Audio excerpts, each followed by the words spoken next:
그런데 체포영장 기한 연장에 앞서 공수처는 이런 수를 냈습니다. 대통령 체포는 경찰에게 시키고 수사는 공수처가 한다는 안을 시도한 겁니다.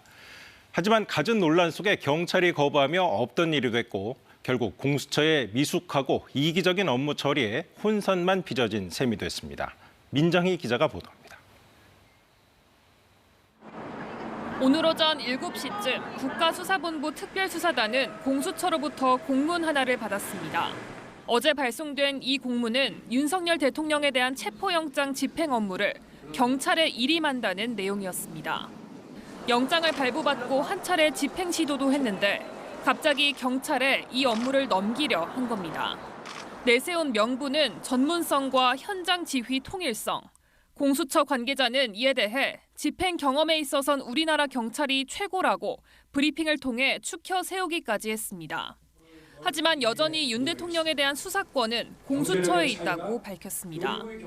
결국 수사는 자신들이 하고 체포는 경찰이 하라는 상황. 경찰은 오늘 오후 긴급 브리핑까지 갖고 거부 의사를 밝혔습니다. 내부적인 법률 검토를 거쳐 공수처의 집행 지휘 공무는 법률적 논란이 있는 것으로 판단했습니다. 2020년 검경 수사권 조정을 통해 검사의 경찰에 대한 수사 지휘, 감독권이 삭제됐고 이 이후 검찰이 발부받은 영장을 경찰이 대신 집행한 사례가 없다는 게 이유였습니다. 결국 공수처는 논란의 소지가 없어야 한다는 데 의견이 같다고 밝히며 혼선은 하루 만에 일단락됐습니다.